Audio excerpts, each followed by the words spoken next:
Welcome to an Articulated Points episode, our Cobra Convergence 8 special.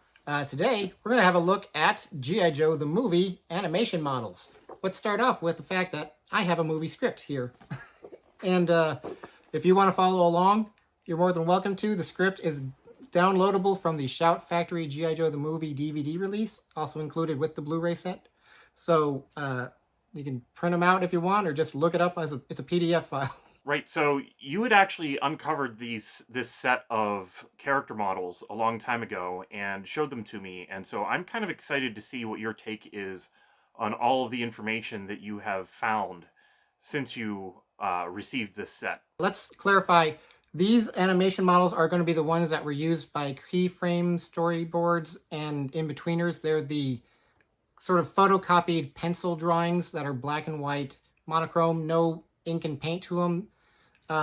So the way it kind of works is, I have an example of some different animation models here for the commercials. They're a bit larger paper here, you can see. These would be used as reference for when they'd be making animation hand-drawn.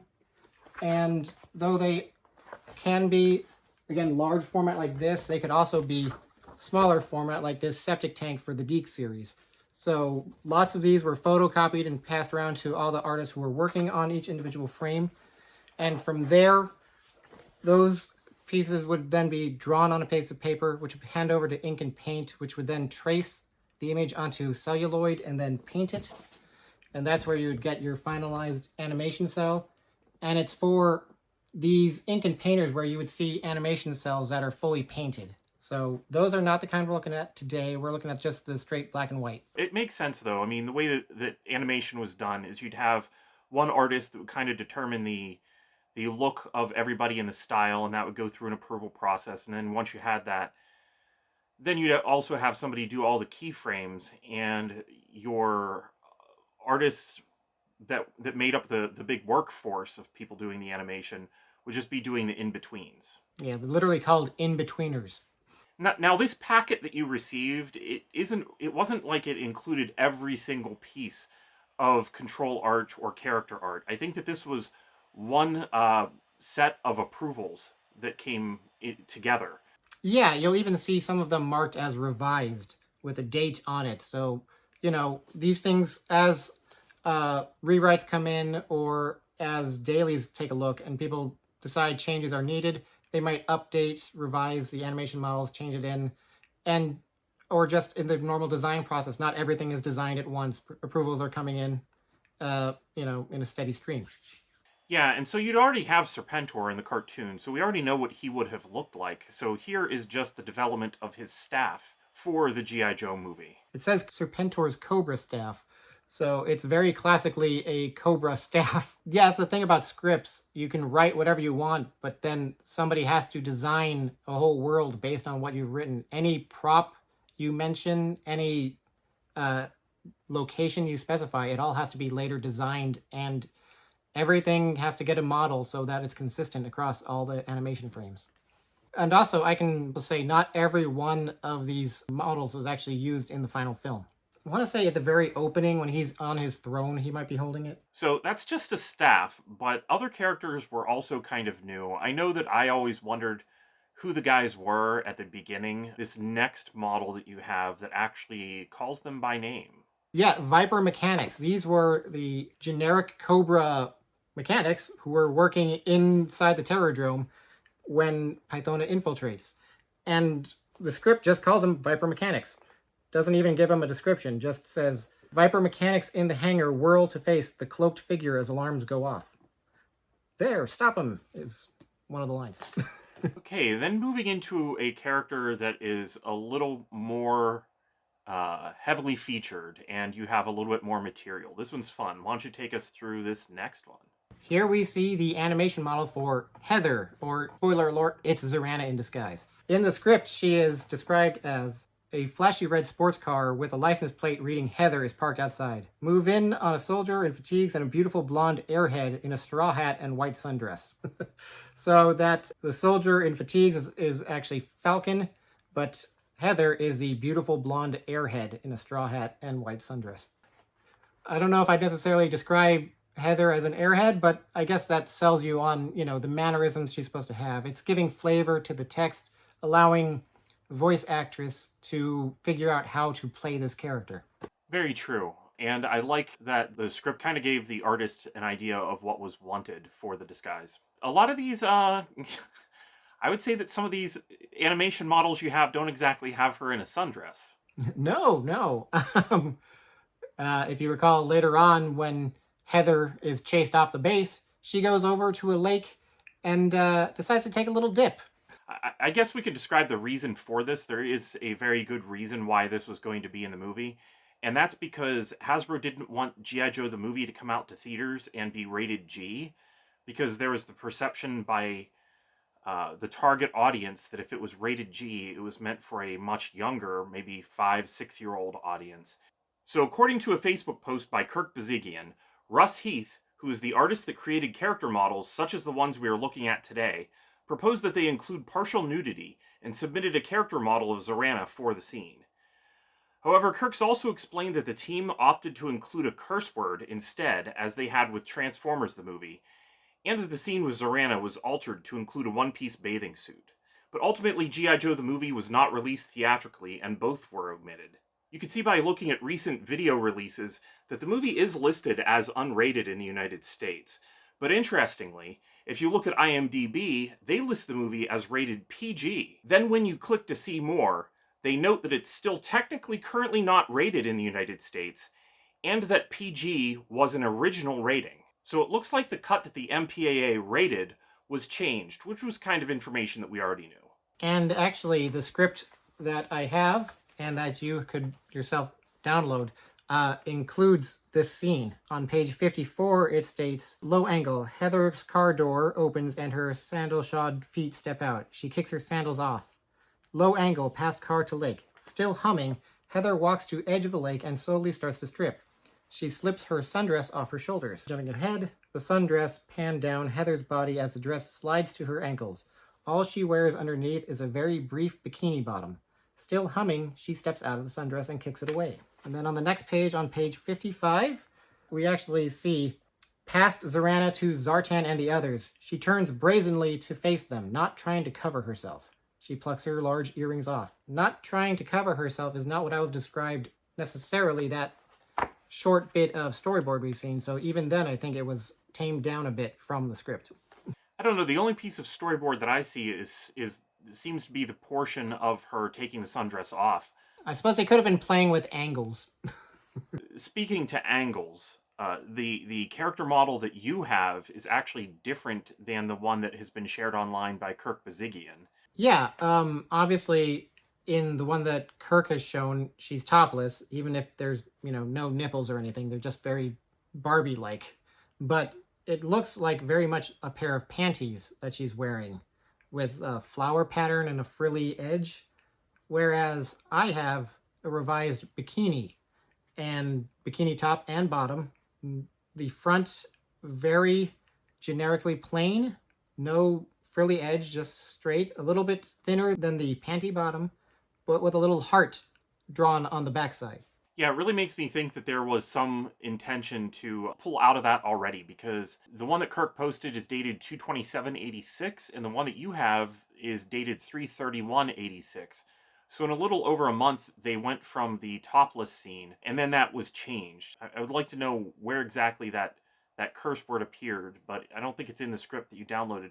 Where did you say you got that script from? So this script I actually got from, you can see, RoboFest 2018, signed by Buzz Dixon. So this is a copy he himself printed out and signed for me. But it appears to be the same draft that is available on the Shout Factory DVD. All right, and there's additional images of Zarana's close-up of her face, and I think these are interesting because the one from February 27th, which is the same date as the topless one that Kirk posted, she doesn't have any earrings on, and that's not going to work for the scene. I'd also like to point out this one says February 27th of 1985. I'm thinking that's just a typo. That's a good point. And the next page seems to have that same facial expression on it, just showing less clavicle. So perhaps that was included in there so people don't accidentally forget to draw the bikini bra strap. Okay, and then a character who's kind of got the opposite going on. Yeah, he usually is topless.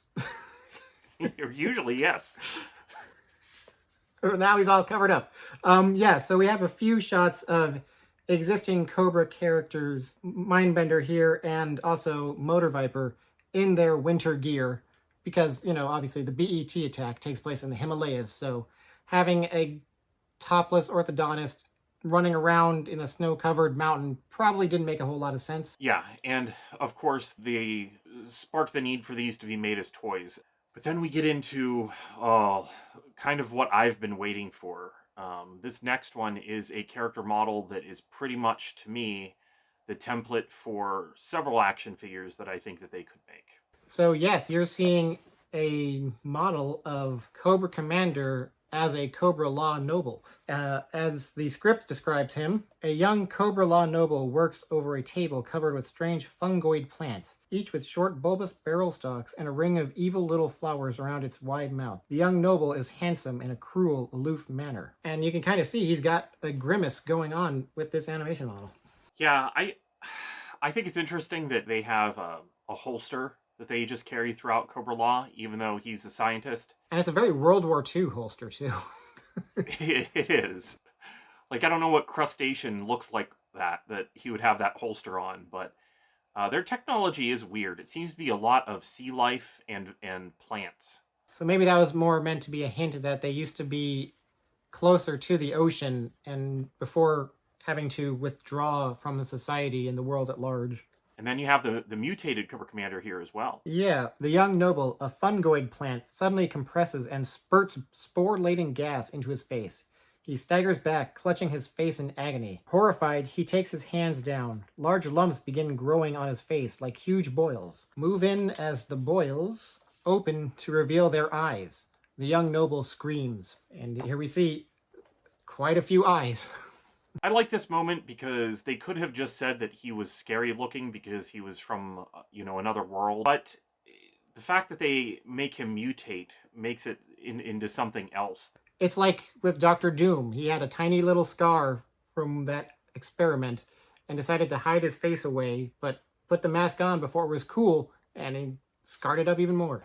Yeah, and then, of course, we have the model of Cobra Commander as seen in the movie, and this is probably just to show kind of how the cape drapes over him and the scepter that he carries. Again, if you make a change to a character, you have to update the character model. So even small things like the cape have to be designed, have to be consistent across, all, who knows how many people are actually drawing every individual frame. Yeah, but this picture of Cobra Commander kind of also just serves to have a starting point for the rest of these ones that you have to show. Oh yes, it works very well in that we now start to see when he mutates. So as you can see on this model, it shows the first stage of Cobra Commander's mutation from the spores, and it even calls out page 78 of the script. The draft I have, this actually occurs on page 83. So also, numerous drafts exist out there. We don't know how many. Would be fun to track them all down, but you never know if you're ever going to be able to do that. But on page 83, past Cobra Commander to Nemesis Enforcer. Nemesis Enforcer cautiously carries a baby fungus plant. Cobra Commander sees this and freaks out. Nemesis Enforcer squeezes the plant at Cobra Commander, causing it to spew a cloud of spores. Cobra Commander gasps and starts changing. His legs bonding together, shimmering as they merge into one. His arms begin shrinking, scaly skin forming over his chest and body as he gasps and struggles. Now you can actually see it's a point out. Note, legs begin growing together here. I suppose that's probably the reason why during this sequence in the movie, Cobra Commander actually has an exposed crotch. I don't know if I ever picked up on that before looking at this scene today. But yeah, he's just kind of hanging out there for a number of minutes. It's a little weird that there's actually something going on with his mask. Here, it looks like it's actually being damaged and is bubbling. Yeah, it does look like it's cracked a little bit. This also seems to be the basis of the G.I. Joe classified Once a Man Cobra Commander that is a San Diego Comic-Con exclusive, which by the time this debuts, Comic-Con should have just happened, so you're going to start seeing people having this in their collections, showing it off online. But, you know, we have some of the press pictures to at least compare against. Obviously, they did not go with the exposed crotch. Now, the next one we have is the second stage of his mutation. I double-checked. This stage does not actually show up in the movie. The next stage we see when his mask does fall out, that's stage 3, and we'll show that in a moment. But here, you can also see there is not a page call-out in the script for this. I think this was meant to maybe happen momentarily right after the first stage, because you can see those legs have mutated together even further. We can't really see his face, it's thrown behind the arm, but again, we never actually see him at a point where he still has most of his fingers while his legs have fused together. Quite a mess. But this one, I think, really drives home the body horror element of the degeneration process. Like, in the final film, that first stage of mutation where he's kind of scaly, but he's still generally looking humanoid. Here you're seeing those legs disappear and fuse together even further. And just, you know, imagine how that must have felt. Maybe that's one of the reasons why it doesn't show up. It looked a little too gruesome. Yeah, probably more so than him not wearing pants. I do think it's weird that he has, like, the claws on his toes. I don't know if that's just a rapid growth of actual fingernails or if they're applying some sort of claw growth in between. Now, again, there's no page call out, but perhaps they were thinking this particular stage of mutation might have occurred around page 90 on the script, where it just shows Cobra-La guards drag the thrashing, screaming, mutating Cobra Commander toward the pen. In the pen, the Joes react with shock and surprise when they see Cobra Commander, pan their shocked reactions to end on Roadblock's grim face. But again, you know, it doesn't necessarily call out that he's mutated even further, so who's to say for sure if this is when it was supposed to happen? It just seems most likely to me, given the script. And then you have the third stage. Right, and this is where you see, even in the model, the mask and the helmet are on the ground. It's where it falls off in the river while Roadblock and Cobra Commander are escaping. Page 93 of the script describes it. Cobra Commander mutated further, his voice hoarser and more sibilant. Roadblock grabs him by his throat.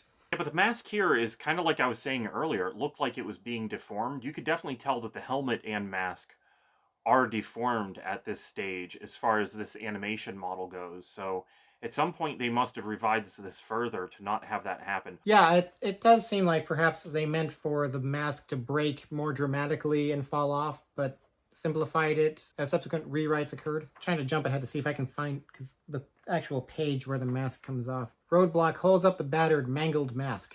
He's surprised and puzzled when he realizes what it is. Past Roadblock to Cobra Commander. Roadblock is between Cobra Commander and the camera. He moves aside, revealing Cobra Commander is half snake, half human, with a dozen eyes too many. Cobra Commander is muttering to himself and nearing madness. Was my mask, just as I was once a man. This is why I'm not trying to do all the lines. Was once a man, it just sticks with you whenever you've seen this movie. It really does. It's probably the performance. It probably is. That doesn't happen to be on page 99 though, does it?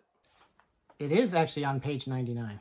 I was guessing because I added 5 to what it says here as page 94 because the previous one that you said 78 was on page 83, so I thought maybe I'll add 5 to that and see if it is there. So it has to be an earlier part of the script, perhaps the Zartan parts that got changed that would have caused those page numbers to move. It's fun trying to connect the dots, isn't it? Mm-hmm. All right, we've got the close-up on the face, just showing, again, a dozen eyes too many. And then a few different facial expressions on the next page before we get to the fourth stage of mutation. Again, the call-out here is page 142, but at this point, I have it on page 150, so even more of a gap than last time. And the script just keeps on getting longer, it seems. Rewrites, man. Sometimes they just add more stuff before you have to cut it back out. Roadblock, shivering, iced cake, and gasping for breath, stumbles frequently as he fights to keep his feet and trudge onward. Cobra Commander is wrapped around his waist and shoulder, almost all snake now, madness overtaking him. This is some good flavor text here. It really gets you Get Chris Latta in the mood here, right? What were his thoughts on this? Because obviously they could use him for other characters, but Cobra Commander was like his big thing in G.I. Joe, and Keep in mind at the same time, Chris Latta had already been largely written out of Transformers too, with Starscream's death. yeah, interesting. But then they had old Snake show up in the next season of Transformers, so maybe he felt Cobra Commander was going to come back in some way. Remember, he was supposed to lead that Coil faction. This is true. And eventually he did end up coming back in Operation Dragonfire. And jokes on them, he was one of the few actors from Sunbow to actually make the Deke jump. Very true. Very true. Cobra Commander hisses in fury and tightens his coils as if to strike. Ah, that's great. Yeah, I really still would like to have a figure that looks like this. All right, finally we have stage 5, where he's largely just a large snake, who's probably not enjoying being surrounded by all this snow, but here we are. On page 158 of the script, we see pan to Cobra Commander. He is now virtually all snake and coils around a snowcat, hissing and muttering to himself. On page 160, it shows Roadblock tries to get Cobra Commander's attention. Cobra Commander slips completely into snakehood. He hisses and uncoils from Roadblock to slither off in the stream. Pan with him as he slithers by Falcon. So it doesn't actually call out another stage of mutation at this point, just that he's succumbed to snakehood. Yeah, it's really no longer a mutated form as much as it is he's a snake with multiple eyes. So at least he got to retain that much of himself, but it was probably not the part that he liked. I mean, that was his first mutation way back when, right? Yeah, so very cool. That's a great look at Was Once a Man Cobra Commander, and yeah, I would imagine you're right. At this point, a lot of people probably either have that in hand or have one coming. Or are panicked at how they're going to get one. As we are recording this, count me among the panicked. I have a road to getting one, but you never say never until it's in your hand. That's very true. Or don't count your chickens before they're hatched or whatever. I'm confident that I'll get one eventually. All right. So we have another shot of some more facial expressions for that 5th stage of mutation before we get on to our next character. So that brings me to one of my favorite names from the entire G.I. Joe the movie. I'd like to know how that name was developed, because it just sounds cool when put together. Nemesis Enforcer.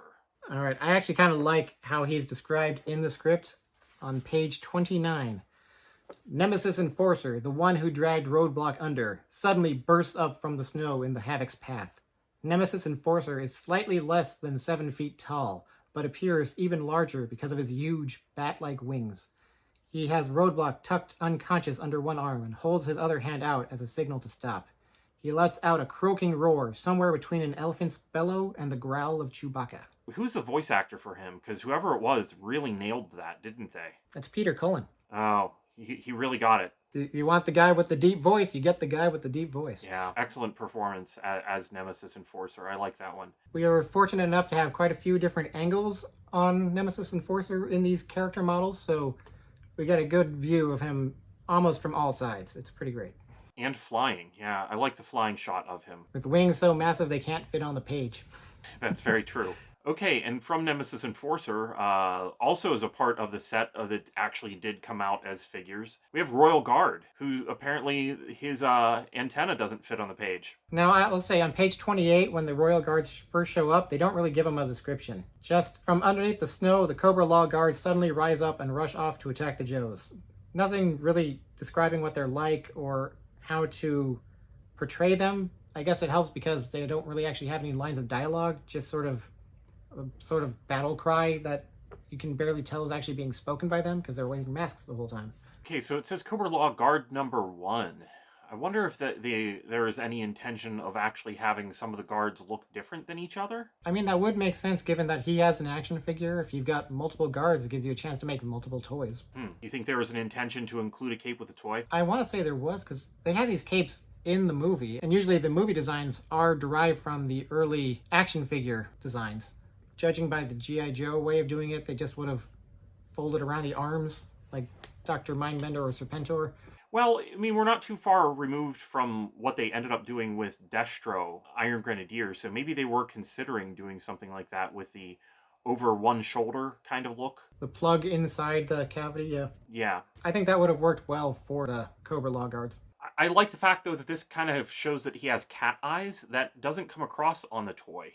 and I wonder if they kind of felt like that's how it, how the toy should come out. If that, or if they're just trying to get across that those were glass eyes on a helmet and not actual bug eyes on a person. Possible. Possible. Yeah, glass or whatever transparent bug body shell may be used to create glass in Cobra-La. All right, and now we move on to the big bad of G.I. Joe the movie, Golobulus. And of course, Golobulus is an interesting one to me because we don't really spend a lot of the time in the movie seeing him with his Snake Man body. All right, page 69, nice. End pan on Golobulus, the ruler of Cobra-La. Golobulus has the torso of a human and the tail of a snake. His massive tail is coiled up and hidden within the levitator, a huge organic hemisphere that floats 2 feet off the ground. His torso sticks out of the front of this. Golobulus is surrounded by various advisors, sycophants, ministers, and servants. So that big pod he's flying in is officially called a levitator. Good to know. I do like that the animation makes that lower snake half gray. The early prototype for the toy that we've seen has the lower half gray, but I don't know. I would have liked a levitator toy. It certainly would make it easier for Golobulus to, sit on a shelf. I think I did actually get some pictures of him where I managed to make him stand with his spike tail, but I can't remember if I had to fudge that in Photoshop to make it vertical or not. Yeah, I've seen him stand. I just don't know how long a person can actually get it to work. I do appreciate in this close-up shot of his face, they also include a shot of his monocled eye, considering how important that proves to be at the end battle. Yeah, and it's noted that there's an open and a closed version of it. This is not a damaged version of his eye, but rather it contracting. And then, of course, we see him with his levitator, some kind of moldy potato. With a mustache. With a mustache, of course. Yeah, here it's called a levitation globe. I think it's also worth pointing out the green shirts we've always referred to in this script, they're called ND Joes, in quotation marks. The letter N, the letter D. We assume it's for nondescript, but if you want an official term, that's probably as close as we're going to get. I kind of always have wondered, they had the toy line in mind and were hoping that Golobulus would be released as a figure with vehicle rather than as a part of the 3-pack. That price point that was set by Zartan that other figures fit into, including Serpentor with Air Chariot, Zanzibar with Air Skiff. It almost feels like Golobulus with Levitator or Levitation Globe could have perhaps been a price point of a larger scale figure. Of course, Zanzibar did come out that same year Golobulus did, so was that a change made early, or were they perhaps thinking of 2 of those at the market? Or just something to make his snake reveal at the end even more shocking? The 1987 line is weird to me. It feels like it's almost in 2 halves. There's like the G.I. Joe movie-centric line, and then there's everything else. I mean, you could say that of the 1986 Transformers line, too. It is, but you write out Cobra Commander and make a new figure of him. Well, perhaps the battle armor was meant to be sort of a life support sustainment system when it was originally conceived. Perhaps. Yeah, that could be. Yeah. I mean, it kind of is what it ended up being with the Deke cartoon. That's very true. And with them still intending on having a season 3 at this point, write the show to fit the toys. Whether or not the Dragonfire device would have been the MacGuffin that would have gotten him back, or if he would have just been like a tiny snake inside a robot body that he controlled. Who knows? The snake mech. Yeah. All right, and if we move on, we have a lot of nice, great shots of Golobulus here, including his levitator, even how it splits down the center in its gooiness, and then even some shots of his weird electrical powers, which are never quite explained.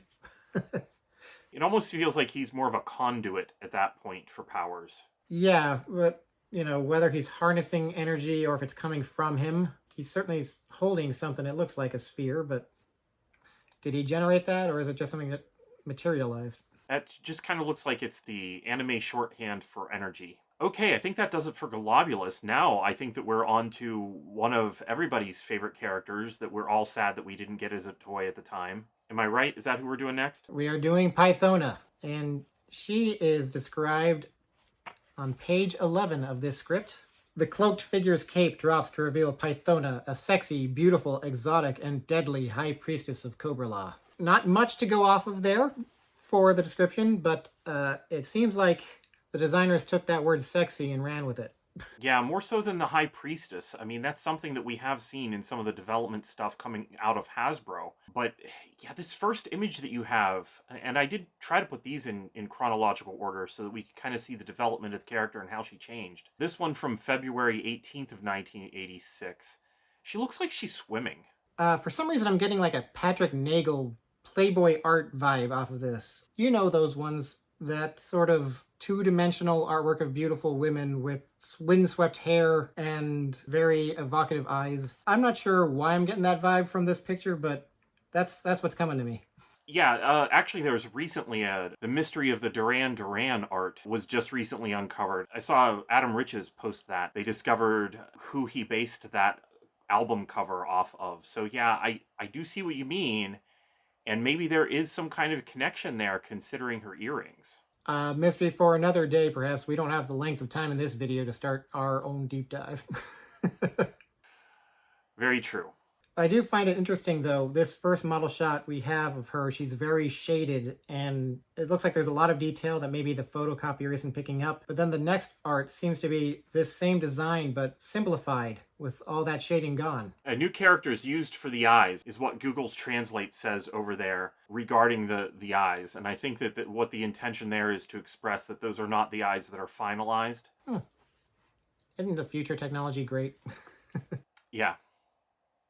All right, so we have a few more shots of Pythona here to work with. I'm not quite sure what the goal with these revised models is. To my untrained eye, she looks pretty much the same. It just looks like they're coloring in some of the vines darker and just putting her in a different pose. The makeup around the eyes definitely looks different from the previous two pictures. And then we get a few more head shots of Pythona, where it's really just her head on an undetailed upper torso, because that's not what they're focusing on. They're focusing on the face in these ones. And you can see, again, new eyes keeps being called out. Perhaps it was that she had normal circular irises before. They went to the more cat-like ones. Yeah, her eyes also look like they made them larger and a little more expressive, maybe because that would actually give them a better chance to emote, which is advantageous in animation.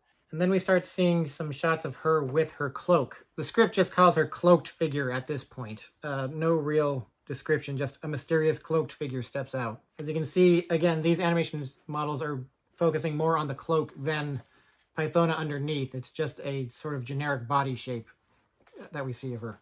Yeah, until you have the shot of her, doing the YMCA? Right. Yeah, saying, surprise, it's me. I don't know if that's a battle or just a Serpentor, you don't remember me kind of thing? Yeah, I think it's meant to be when she reveals herself to Serpentor. Again, it's a more detailed body, but it's not as detailed as her regular animation model would show. That's very true. But then we do get, later on, cape open, arms up, front pose, new eyes. So again, model sheets revised a lot. You got to point out what they're revising. Yeah. And then we get on to a section that you really liked looking at. Yes, exactly. I think that the citizens of Cobra-La are an untapped opportunity for figures of the future. And for the script, we're going back to page 69. Nice. And courtyard landing area, a welcoming party, awaits the flying creature. Pan from the creature to include Cobra-La guards, Destro, Baroness, Dr. Mindbender, Zaymon and Tomax, and other Cobra-La citizens such as Cobra-La genetic technicians. They are slender, very pale and tall, with oversized, flat-topped, bald heads and faces the shape of inverted triangles. They wear luminescent green tunics and carry trident-like staffs, topped with living spiders instead of 3 prongs. Cobra-La nobles, female and male, resembling Pythona in dress, appearance, and demeanor, although not so grand or imperious as she, and lacking her special cape. The nobles wear a variety of sidearms and weapons. So a nice generic description for Cobra-La citizens, just to get you a feel for what the artist needs to come up with. They keep getting thrown by the little circles they draw on the eyes, because it's meant to be like the light shining off instead of an actual like secondary pupil. It's throwing me off. Right. I can see how that would throw you off. Again, he has that holster. This one probably is even more like Cobra Commander. And that makes sense since Cobra Commander was a nobleman. Yeah, I wouldn't be surprised if they just copied his animation model, then whited out some stuff and redrew. Right. I think that's everything that we actually have for Cobra-La, isn't it? There's not too much more left. All we have left of this model of the Baroness dressed as a civilian guard for the attack on the BET. Unless there's another one out there that is earlier than this. It seemed like this one was done later than the rest of them. And that makes sense since we kind of already know what Baroness looks like, and her as a guard wasn't going to be overly complex anyway. So they probably worked this one out knowing that there wouldn't be too much back and forth. Right. This doesn't need a whole lot of design progress input. It's just sort of, all right, what's kind of a guard-like look? And we'll translate that into an animation design. Yeah, so that, I think that does it for our look at your G.I. Joe the movie animation models for Cobra Convergence 8. Yeah, it does. I was actually pretty pleasantly surprised when I got this in the mail because not all of the models were shown in the listing when I found it. So it really was kind of a mystery of what I was coming across. So I was actually glad and pleasantly surprised with all the stuff I came up with. Obviously, me being me, I would always want more, but, gotta be pleased with what I have, right? I appreciate everyone showing up and supporting us. And hopefully by now you've also had an awesome San Diego Comic-Con panel that we've seen. No pressure, right? No pressure, it's me in the future seeing whether or not I did my job in the past. Yeah, hopefully all of that worked out well. We love everybody for coming by, listening to us ramble on and on about G.I. Joe and other toys time and again. And please, spread us around, like, share, subscribe, all that stuff we tell you every time. We appreciate when you do. We appreciate when you comment. We're just thankful that you're all still watching with us all these years later. Thank you. After the recording of this video, Phillip did manage to get his hands on a once-a-man Cobra Commander while at San Diego Comic-Con, giving this episode a happy ending. Thanks for watching this episode of Articulated Points. We hope you enjoyed it, and we'd appreciate it if you would like, share, and subscribe. If you'd like to learn more about some of the toys featured in this episode or want to follow us on social media, links are in the description below this video.